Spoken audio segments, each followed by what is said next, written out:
John, would you give me your full name and spell it for us, please? John Edwin Powless Jr. That's Johnedwin. Powless, Powless, Jr. Jr.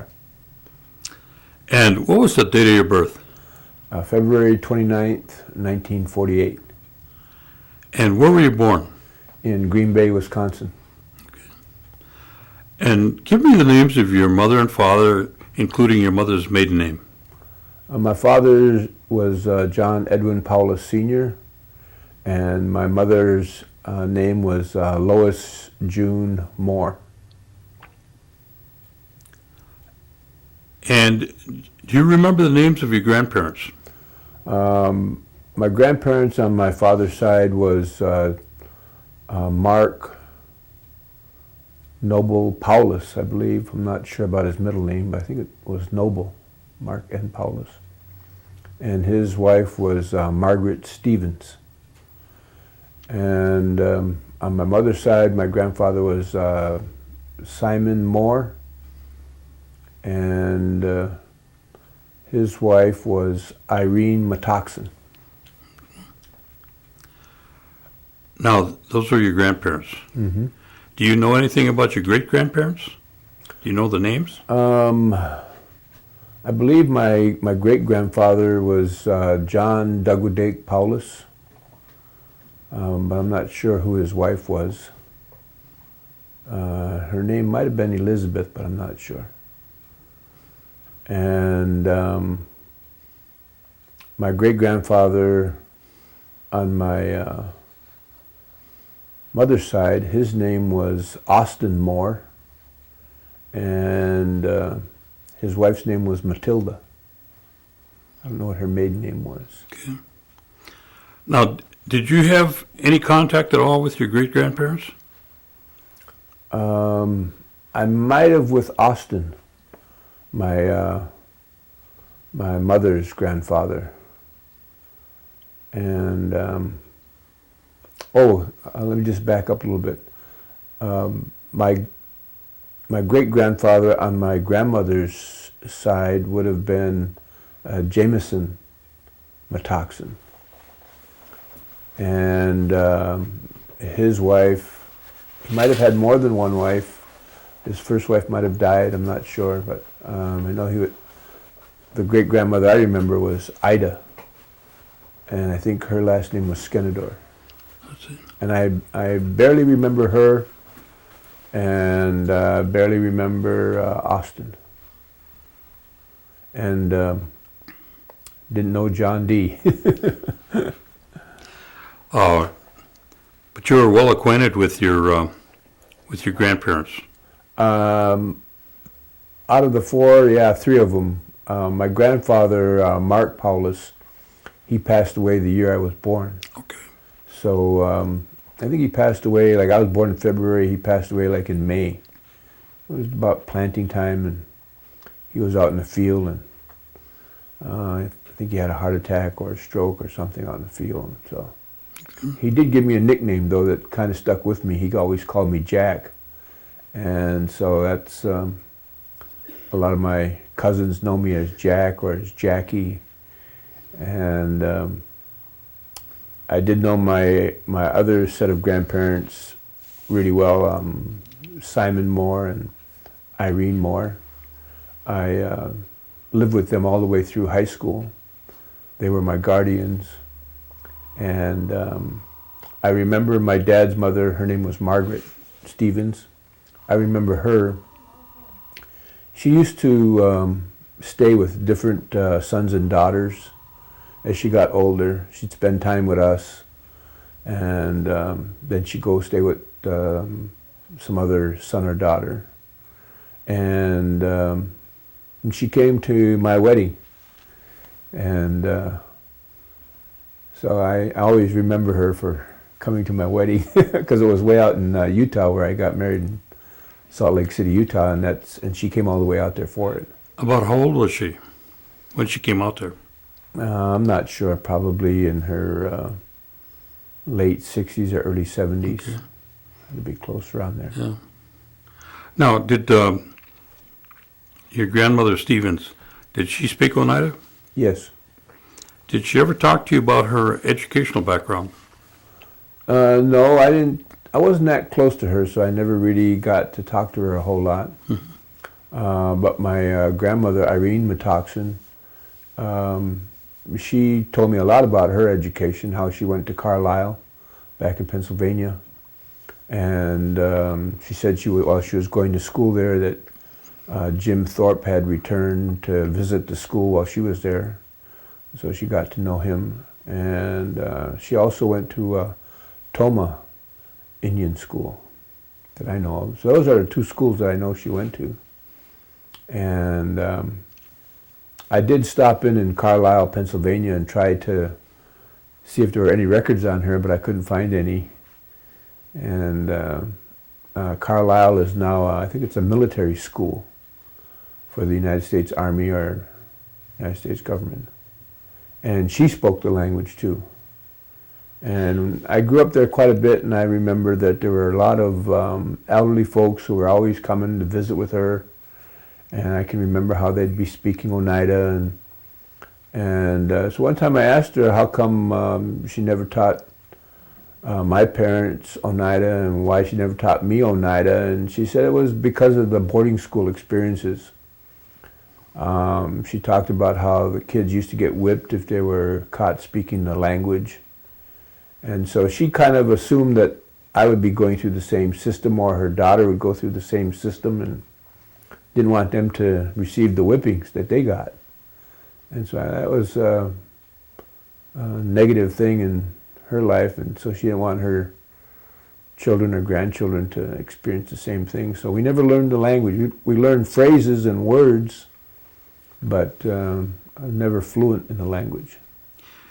Now, overall, do you think in the stories that she was telling, would boarding school have been a good, bad, or otherwise experience to her? I think there were some good parts to it because she was always kind of big on education, and that'd be the good side of it. You know, she was a very well-educated person, which enabled her later on to do a lot of things for the tribe. But she also had negative memories of it, and so I'd say it was both. Okay. Oh, my father, he went to Pipestem boarding school, which is an Indian school out in South Dakota. And he told me that while he was there, he didn't stay very long, maybe a month or two, and then he ran away from that school. And I think he probably was maybe, I don't know, maybe around 12 or 13 years old. I'm not sure exactly how old he was. But he told me that he ran away from school there, and that he hopped freight train cars all the way back from there to Oneida. That's how he got back. And so I just can't imagine someone that young hopping freight trains to get home, you know. Yeah. And my mother, she went to school down in at Haskell. And I don't know what schools she went to around here, but I think my dad went to the mission schools here in the area for a while when he was growing up. Mm-hmm. What about your grandfather, Sim? What education background did he have? I think he told me one time he went as far as the 8th grade, and then he had to start working. Lived on a farm, and so he told me that he grew up down near Stockbridge, Wisconsin. There's another small town called Brothertown, Wisconsin, which is south of Oneida here. And that when his mom and dad moved up here towards Oneida, he remembers that he had to help bring the cattle and the horses, how they drove them up here. I mean, he walked behind them. They didn't put him on a cattle car or something, you know, and drive them up here. And so I remember him telling me a little bit about that story. Did he mention how big a family he came from? I only knew a couple of his brothers and sisters. There was John Moore was his brother, and he was a farmer also in this area here. And both him and my grandfather were farmers, and we used to go over and help him harvest his crops in the summertime or in the fall, and he would come over to my grandfather's place and help him. So it was kind of a mutual thing where they helped each other out with their farms. And he had some half brothers. One's name was Charlie Broker, and then he had another half brother whose name was Walter Broker. And I knew both of them. I remember them as a kid when I was growing up.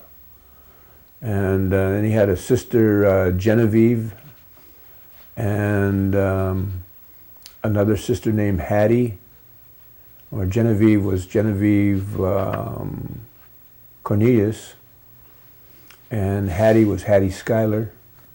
And then he had another sister named Helen. Helen or Ellen, I'm not sure. I think it was Ellen, I guess. And I don't know what her last name was, but I met her once. And then he had another sister named, I think her name was Annie, that lived out in Nebraska somewhere. Met her maybe only once. Now, what was their nationality background? The Moores were Brothertown Indians. I know that my grandfather had to prove his lineage one time to get a land claim settlement payment that the Brothertons got. And he got a couple $100 and bought himself a car.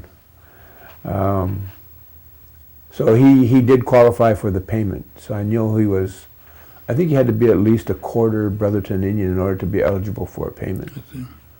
And he was also part German and part English. And because his mother, I think Matilda, was from Germany. Now, let's go back to your grandmother, Irene. Tell me a little bit something about her in terms of her, how many children did Sim and Irene have? They had three daughters, three lovely daughters. And Lois was one of them, and Lillian and Margaret. And Margaret was the oldest. And Lois was the youngest. I see. Now, I know that your grandparents had a rather large farm in those days. And you had livestock? Yeah, my grandfather, when him and my grandmother moved up when they were in Oneida here, when they started farming, I believe she had some type of land assignment that she got from the tribe. But the land was not cleared like it is now. It was all brush or woods. And so my grandfather and his daughters had to clear the land. And so they would, I think sometimes even use explosives to remove some of the stumps. I think I heard them talking about that. But it was very hard life to, we look at farmland nowadays and we see all these big tractors out there and we don't see the brush, we don't see the trees that used to be there. But they saw them and they had to clear them in order to farm. And so eventually they cleared out, I would say probably right around 150 to 200 acres. And now, when you were helping them, did they have tractors by then, or did they still have teams?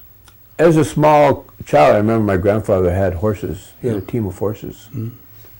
And so I remember them, and he used to have the harnesses and all that hanging around. And I don't remember too much about it. I never saw them pulling anything that I can remember. And but he had about 35 head of cattle. He was usually, when I was there helping him, we were milking like Holstein cows. We'd milk them twice a day, in the morning and in the evening. And And then he had a number of young livestock. He'd maybe have about 10 or 15 young livestock. And he'd have a few pigs and chickens. And I remember one time, whenever we wanted to have a chicken dinner on Sunday, I'd go with my grandfather outside and we'd catch a chicken, and then he would cut its head off with an axe, and I remember that chicken flopping around for a long time with no head on, and then we took the chicken inside, and my grandmother, she gutted the chicken and took all the feathers off and plucked them, and then burned the feathers off, and then threw the chicken in the oven. And so I don't think any kids see that nowadays, but Not too many, no. but my grandfather, he was great at if he had to butcher a cow, he could do it, or if he had to butcher a pig, he could do it. He always says that he was the jack of all trades and master of none. Now, well, besides working the fields, I know your grandmother was, involved with that. But she was also involved in other things in the community, wasn't she? Oh yeah, she was very active in the community. I remember how my grandfather, who was running the farm, and there was a lot of work involved in that. And my grandmother, she was always attending meetings, and it seems to me they kind of had an agreement that she would always provide the meals, that the meals would always be ready. And she could go to as many meetings as she wanted. And I never saw them argue over this. It seemed like they had a very good understanding of what each wanted to do with their lives. And so there was never any argument about her spending so much time doing tribal work. And of course she wasn't getting paid to do it. And whenever my grandfather bought her a new car from the wages he made from farming, everybody in the community thought the tribe bought my grandmother a car. But it wasn't the tribe, because they didn't have no money to buy a car at that time. And so my grandfather was the one who was sponsoring her. But she was always off to meetings. But we would be out in the field baling hay or doing something, and at dinner time, I could see that car come down the road, because there was no paved roads back there then where we lived. It was all gravel, And when I saw that dust flying up on the road, I knew it was her coming home to cook lunch for us. Lunchtime, huh? Yeah, because my grandfather, he never missed any meals. I mean, when it was time to come up for lunch, then we'd come up, we'd be out working and baling, so then we'd stop and go up and have lunch. Or in the morning when we finished milking the cows, my grandmother would be up already cooking us breakfast, and the same thing with the evening meal. I always had a lot to eat, and I asked my grandfather one time when I was living there during my high school years how much he was going to pay me for helping him.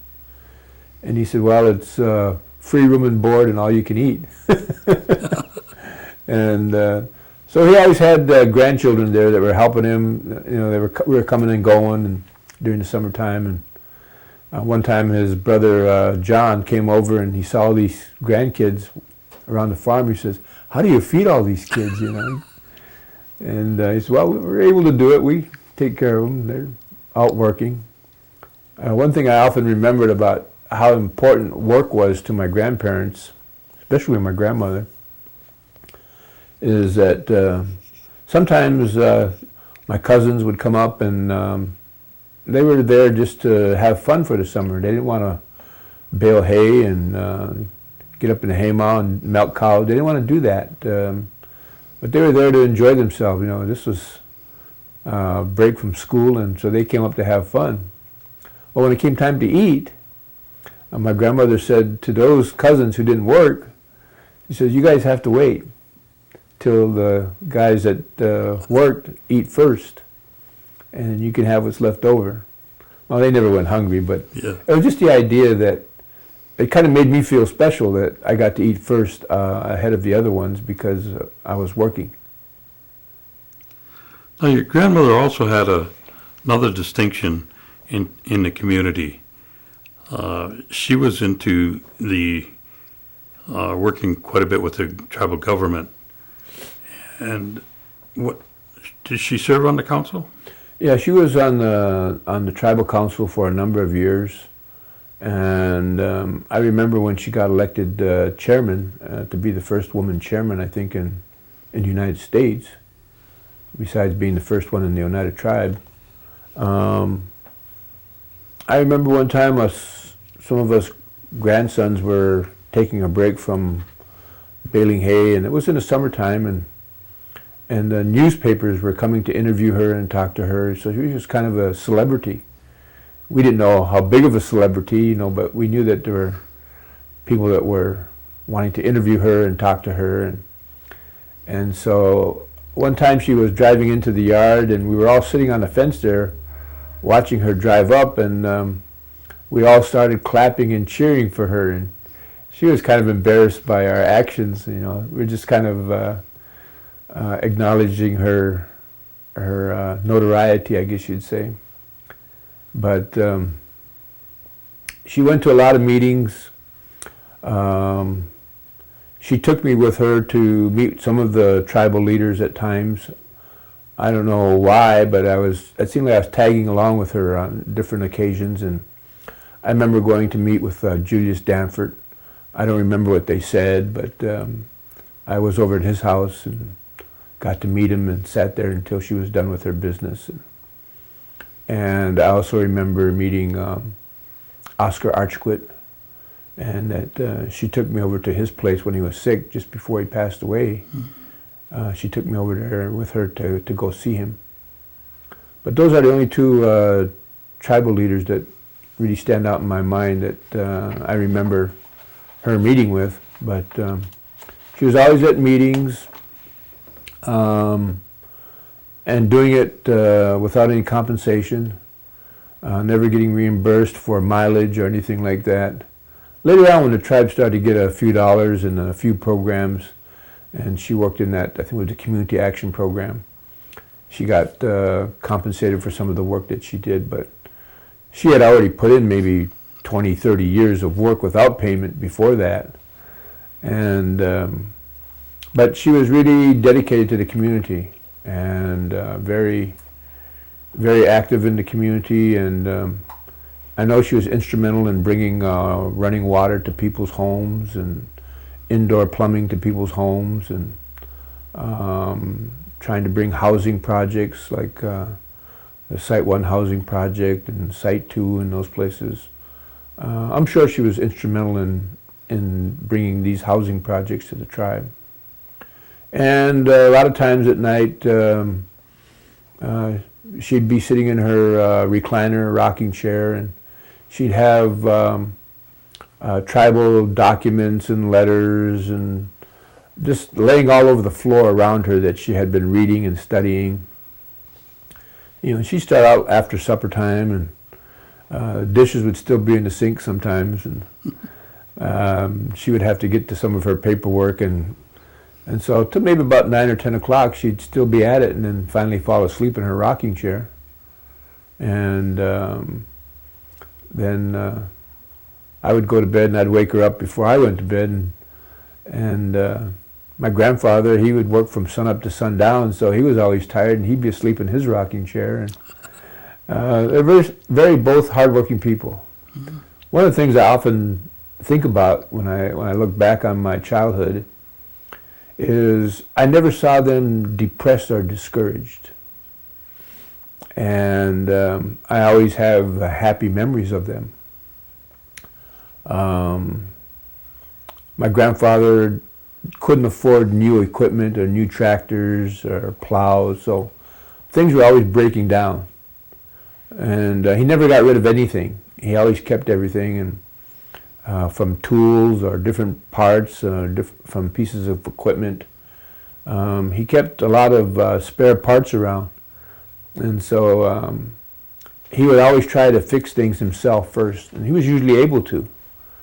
Every now and then someone would have to come and do something that was kind of like a specialized type thing to fix a piece of equipment, but for the most part, he'd figure out how to fix something. But I never saw him get discouraged or get angry or mad. Everything was always a challenge and a hurdle to overcome or an obstacle to overcome. And that's how they both were. They were. I never heard my grandmother once talk about getting out of the tribal business, or complaining about it. Not once did I ever hear her complain about it, the number of hours she put in. I'm sure she might have felt frustrated at times, Yeah. but she never exhibited. And I never heard her talk about tribal politics in a political way, just about the things that she was working on, things that she was doing. And sometimes when she would come home from meetings, she'd give us a little report about what was happened at the meeting, and we'd be sitting around the table there listening, and some of the relatives would be saying, "Well, why didn't you say this, or why didn't you say that?" And so it was interesting to grow up in that environment, to have such a good example of being involved in the community and caring about people. She was always big on education, and she always wanted to promote it, but even though she was in favor of it, I never once remember her telling me to go to college. But just by her example and how highly she thought of education, it was a motivation for me to go. And I felt like she didn't try to force things on people. She tried to help people and let people make their own decisions about what they wanted to do, and always trying to be the helpful type person. So people would come to her, and to my grandfather, they'd come to him if people needed money or needed food. They would come to my grandma and grandpa's place and get the help that they needed. Mm-hmm. Now, on your father's side, how many brothers and sisters did he have? He had a whole slug of brothers and sisters. My father was the oldest in his family, and then the next oldest was Purcell Powless, who was also chairman for the tribe for a number of years. And there's Purcell and Mark Powless, Herb Powless, Eugene Powless, and he had a sister, Dorothy Powless, another sister, Mary Powless, Margie Powless, Lorraine. I think there's about 9 of them. And we also had a brother named Herb Powless. So I think 9 or 10 brothers and sisters altogether. Big family. That was a pretty big family. Yeah. Now, what kind of work was your dad occupation? My father was a structural steel iron worker, and he traveled to different places to work, like down in Chicago, down in Milwaukee, and we used to travel with him. And so in my younger childhood, I grew up in those cities. And I never really liked living in the city, but that's where the family was, and so that's where we lived. But we're always coming up here to the reservation. Every holiday we were here at my grandmother's house. So I always anticipated those things and looked forward to it, but I never really saw my dad work up close as I was growing up as a child. Didn't know much about what he did. I remember he had a black notebook that he always carried around, and it was the size like of a little address. It looked like an address book. It was a black book, but in that book is where he put all his stamps when he paid his union dues. And sometimes he'd give it to my mother and send her down to the union hall to pay the union dues. And I don't know whatever happened to that book. I don't know if my mom still has it, but I certainly remember how valuable that book was, because that was his meal ticket. That was his right to work. being a part of the Union. And so I grew up in that environment of him being a part of the Union. Now, And- you say he ran away from school. Where'd he go, Pipestone or Flandreau? Pipestone. Pipestone. What did he tell you he did when he came back from running away from school? They didn't send him back? He didn't tell me very much about his youth. He told me a few things when he was a smaller child, how him and Purcell used to go stay with one of his grandfather. I think his name was Ed Stevens. That would have been Margaret Stevens' grandfather. Father. And I don't remember him, but they used to go stay with him because he was widowed at an early age, but when he got to be an old man, they would go stay with him. He did tell me that when World War II broke out, when Pearl Harbor was bombed, him and some of his relatives, I guess, or friends, they were skating under the bridge here in Oneida. And that's when he first heard about it. And then later on, he enlisted in the Marine Corps and served his time over there. And one of the stories, he didn't tell me much about the war. He mentioned that he was out at a place called Midway, and then later on he went to Pearl Harbor after it had been bombed. He was at Pearl Harbor. But there's two things that kind of stand out in my mind about what he told me. He said that one night he was on shore patrol out in the Pacific, and he saw go across the sky what looked like a rocket. He said, but there wasn't any rockets at that time. But he remembered seeing it. And that's all he told me about it, and I just thought it was unusual, that he would see something like that when they didn't exist, at least that he was aware of. And the other thing he told me was that he was on a troop carrying ship at Pearl Harbor. He had been out in the Pacific for about 2 years, and he was on this ship that was going to take all these Marines to Iwo Jima. And so he was down in the bunk area where all the troops were, and all of a sudden he heard his name called out. And he heard his sergeant say, "Powless!"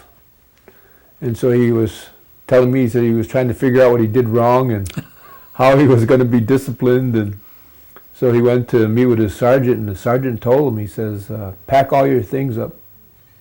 You're going home." And because they were rotating the troops, every 24 months they were rotating them. Maybe even sooner than that, but he had been out there a long time and hadn't been rotated. And so he told me that one day, and what had happened, he says, if I didn't get rotated, he said to me, you probably wouldn't be here. So that was really a very interesting story the first time he told it to me, about how he was on that ship and the number of Marines that died at Iwo Jima. Yeah. And I remember my father always being a very patriotic type person. I remember once we went to a parade in Chicago, and he loved to listen to marching bands, and when the band came by and they were hoisting the colors, my dad stood up. I remember this very clearly. He stood up and then he saluted to the flag as it went by. And so over the years he always showed that kind of patriotism. But later on in life, some of that changed when he started to read more and find out more about what was going on with Indian tribes and how the United States government was treating Indians. And so some of his patriotic feelings started to change because of what was happening to American Indians. So it was interesting to watch that transition take place, but he always spoke very highly of the Marine Corps and his experience in there. He always referred to it as the old Corps. Because my brothers, they went into the Marine Corps. And a new Corps. I had some younger brothers that went to the Marine Corps, and he was always teasing them about how easy they had it, that they didn't have it tough like he did in Those are just kids. the old Corps, yeah. Now you're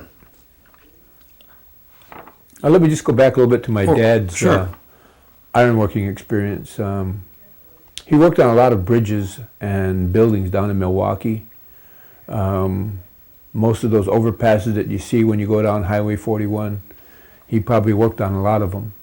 And some of the bigger buildings, the Marine Bank, I remember, is one large building. It was about maybe 25 stories, 30 stories high. He worked on that. And a number of other buildings. And I didn't get a chance to work with him until I had graduated from high school. And I wanted to work with him, but he always was reluctant. I went to college for a year, and when I came back from college, then he helped me get a job with him. And that there's a large bridge that goes over the industrial park of downtown Milwaukee area now. I think it's Interstate 94, I think, or I think so. 43. But anyway, that was the first time I worked with my father on that bridge. And I'd never seen him work up close. And so he didn't want me to get into ironwork because he wanted me to go to school. He told me that he was afraid that once I started making that kind of money, because they got paid really well, but it was dangerous work. And he was afraid that if I got a taste of that I'd forget about school. Well, when I got up on the iron, I couldn't wait to get back to school. So the first day I remember I went to work with him. His bosses wanted us to land some steel rods up on top of this steel beam. It was about 70 feet up in the air, and there was nothing to hang on to. And the steel rods we were taking up there was to make a handrail for people to hang on to. So when we went up there was no handrail. And so my dad says to me, he says, well, let's see if you have it or not. He said, we're going up there and land these steel rods. So he tested me to see if I could walk the beam or stand up there. And I was able to do it. But I remember my legs were shaking. The first time in my life I ever felt my legs shake from being up so high, and the wind was blowing and the clouds were moving, and we were trying to watch this crane drop these steel rods down to us, and then he always made sure that I tied off on steel wherever I was working up there with him, and then he was always telling me how to be safe and what was dangerous and how to protect myself in certain situations. So it was a really interesting experience to work with him, and so he taught me quite a bit about ironwork, and in the short time that I was during the summer. And I worked with him for, I don't know, maybe about two months or so. And then I went back to college. Mm-hmm. And then I remember when I was really young, I'm not sure how old I was, probably 8 or 9 years old, thereabouts. He worked on the Mackinac Bridge that connects Lower Michigan and Upper Michigan. And we lived up there for a year in St. Ignace, Michigan. And I remember when we used to go pick him up, he worked on these towers. There's 2 huge towers. And I believe him and Purcell worked in these riveting gangs on those towers. And at the end of the day, they would bring them back to the docks there in a tugboat. And one particular time I remember that it was really stormy out and the waves were really high, and we were waiting for him to come back. That tugboat was bouncing all over the place that went to pick him up. But he made it back safely. And so every now and then I'll go up there just to look at the bridge, and I don't remember where we lived or anything. I just remember there's ferries not too far from where we lived, ferries that were always transporting cars and trucks back and forth. Before the bridge was built, they used to have a lot of ferries there. And so I've been working for Schneider Trucking, and so I've had an opportunity to drive some of their semis across the bridge. And so I told my dad, I was inspecting your work up there. I wanted to see if your rivets were still in place.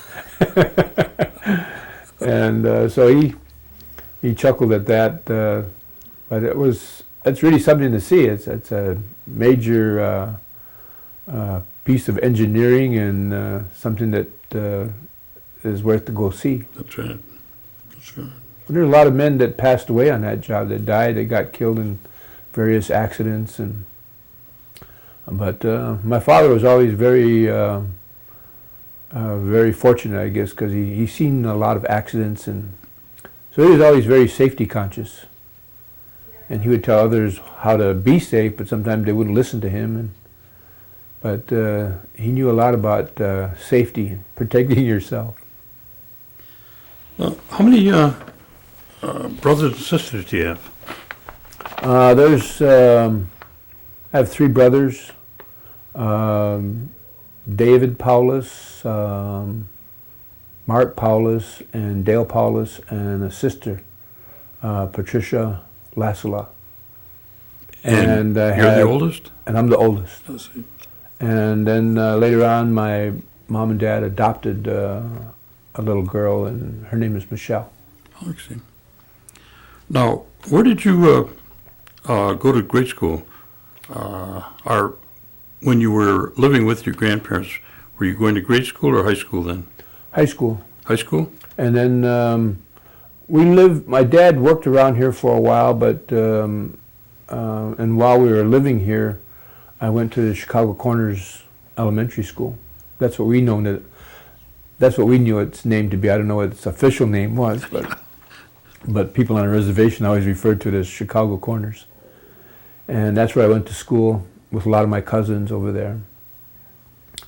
And it's the only elementary school that I remember going to up here. And then I remember going to Franklin Delano Roosevelt School down in Chicago.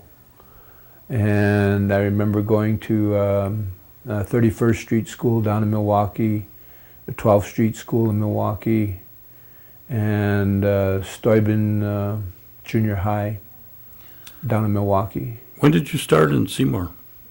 1962 is when I started high school there.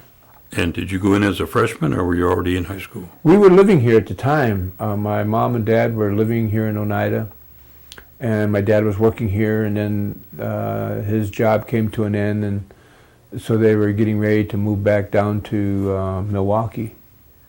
And I didn't want to leave because I had started a school, and as an iron worker, as the son of an iron worker, you go to a lot of schools, and you don't make long-lasting friends. And so I wanted to stay in high school. I wanted to stay in one place, and so my grandmother and my mother, they agreed that I could stay with them, and that my grandmother would be my guardian, my legal guardian. And so all the way through high school, she was my legal guardian, and periodically my parents would come up from Milwaukee to watch football games or other things that I was involved in. They'd come up and see me play. But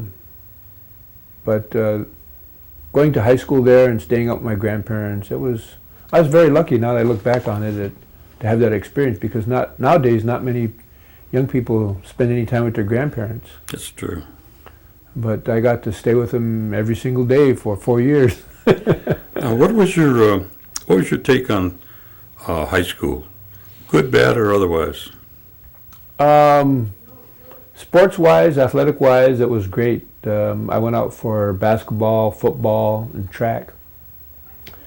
And I was, my sophomore year, I went out for a quarterback at Seymour, and the starting quarterback got hurt in the first game and broke his collarbone. And I was the second string quarterback. I kind of felt like my dad sitting on that troop ship. I was sitting on the bench, and all of a sudden I heard my name called, Powless, come here. And so they threw me into the thick of it. And so I played football there for 3 years. And I was a pole vaulter on the track team. They tried to get me to run the mile at one track meet, and I came in dead last, just barely finished. And so they threw that idea out the window. And I played basketball. I loved playing basketball. and I loved the camaraderie of my teammates traveling to different events. Those were always exciting things as part of high school for me. Made a lot of friends, got to compete with, alongside my cousin. His name was Ron King. He was a year ahead of me. And he was the outstanding athlete at that high school when I went there. They always gave an award every year to the best athlete in the high school, and Ron got that award while I was there.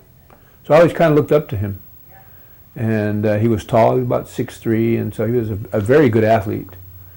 And then there were others that came up that were also really good athletes. I remember Jimmy Danforth and Eugene Danforth and Tony Skenador Jr., Steve Danforth, my brother Dave, Edwin King Jr. They were all really good athletes, and so they were always playing on at the varsity level. And so for me, athletics was kind of what kept high school interesting for me. I didn't study very hard. I wasn't a good student. I graduated probably with a D+ average. It was like 1.5 or 1.7, something like that was my total average. So I just barely made it out of there. Because even though I participated in sports, I'd go to practices every day. When I'd come home from practice, I'd have to milk cows. Before I went to school, I had to milk cows. And so I was doing a lot of work every single day besides going to high school. And so I was usually tired at the end of the day. I didn't want to sit down and open the book and start reading, and just wasn't interested in doing that. And my grandmother, she didn't force me to study. It was all self-motivation, you know. I did just enough to get by. Mm-hmm. And then I did run into some incidences of racism where that was brought to my attention. It was the first time I ever encountered it. And so that was kind of an eye-opener for me. I guess that would be the negative side. And it seemed like Oneidas weren't expected to go to college. I guess they considered us, we were fortunate just to graduate. Because I never once ever had anybody encourage me to go to college, my counselors or anything like that. And so I kind of feel like we didn't get the attention we needed to be good students. It seemed like I was always playing catch-up. After I graduated from high school, I was always playing catch-up, always behind my other classmates in college.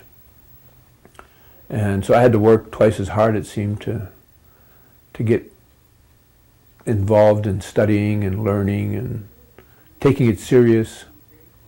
And so I felt like those were things that were never really reinforced in the high school that I went to. I went to Seymour High School.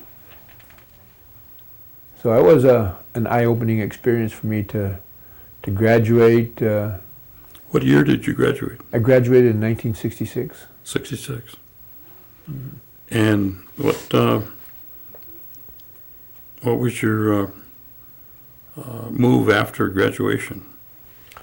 Well, I had been planning on going to Brigham Young University. I'd applied there because my cousin Ron went to school there, and he encouraged me to go to school there. So since Ron went there, I wanted to go there because I looked up to him. Mm. And so I had applied, and then I got a letter of acceptance during the latter part of my senior year. And so I started working. I was doing some construction work that summer and saving up my money and getting ready to go. And then halfway through the summer, I got a letter from Brigham Young University saying that I wasn't accepted. And that really crushed me when I got that letter. And I was about ready to join the military then, after I experienced that. And I remember I had a lot of money saved up, and I went to my grandfather and I wanted to give it to him to help him out on the farm. I told him I was going to go into the military. And he said, no, he says, you hang on to your money. He says, maybe something will come up where you'll need it. Maybe you'll go to school somewhere.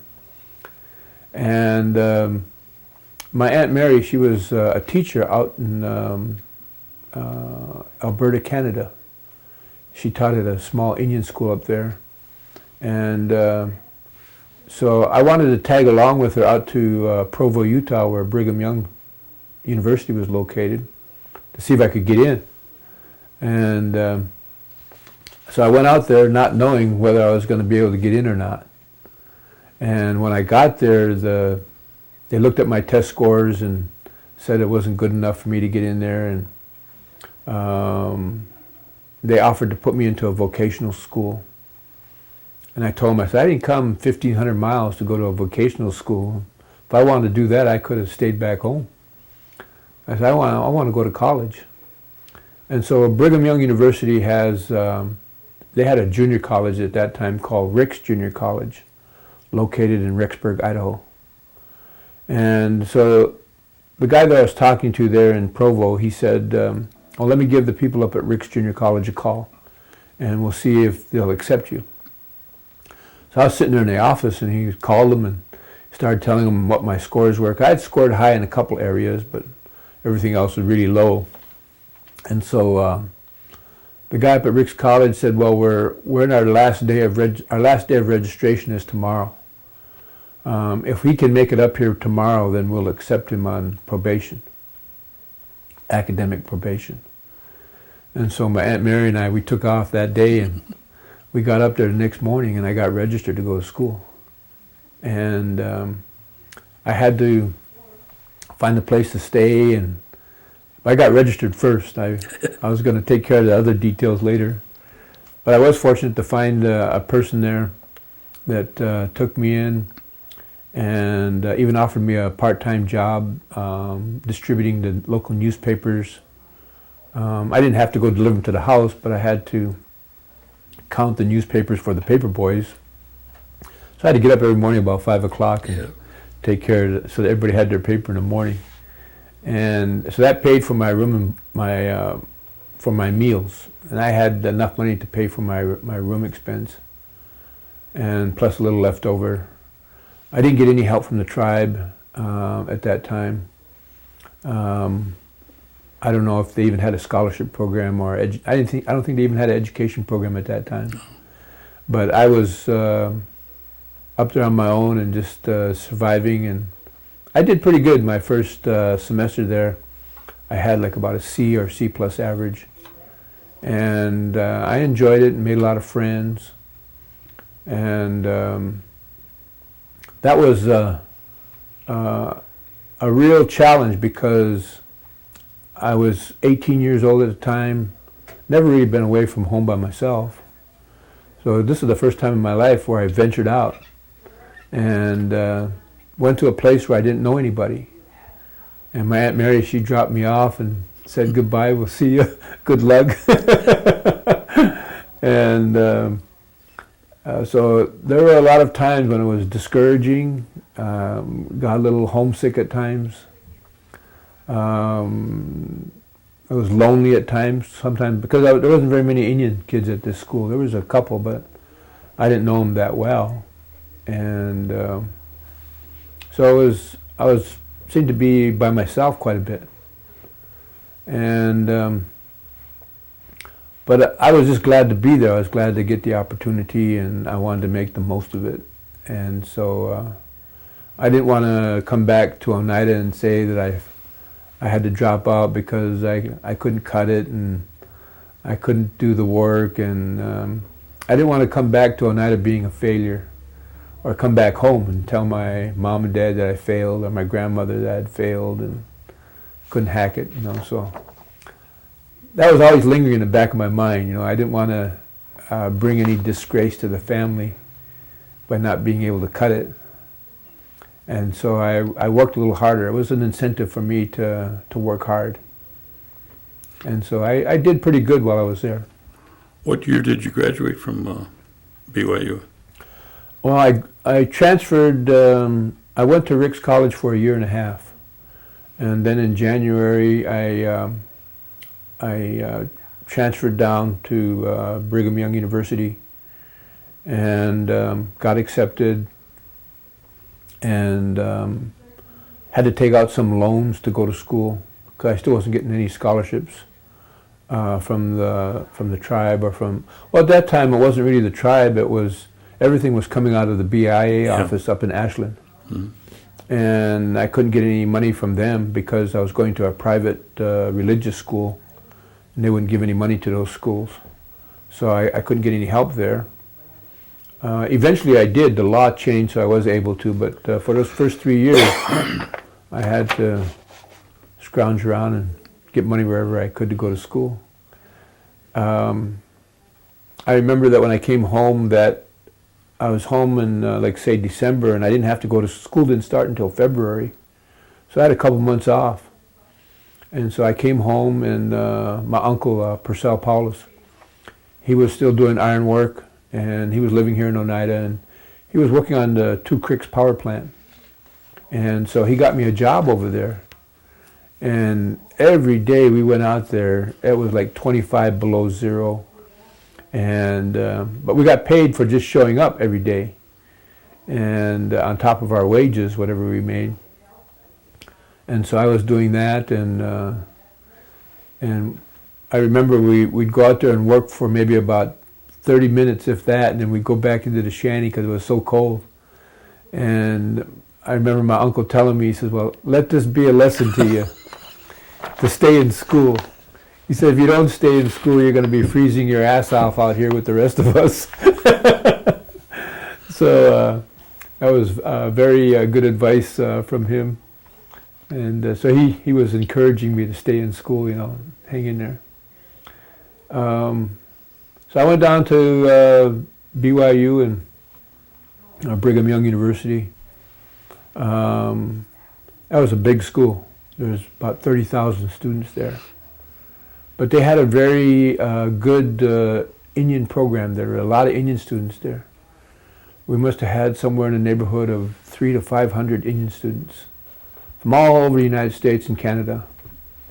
And so we had a lot of activities together, a lot of, they also had kind of like a junior college within the college, so that we had our own teachers for different subjects within this Indian program. And of all the universities, Brigham Young had they had the best Indian education program at the time because of this unique setting they had.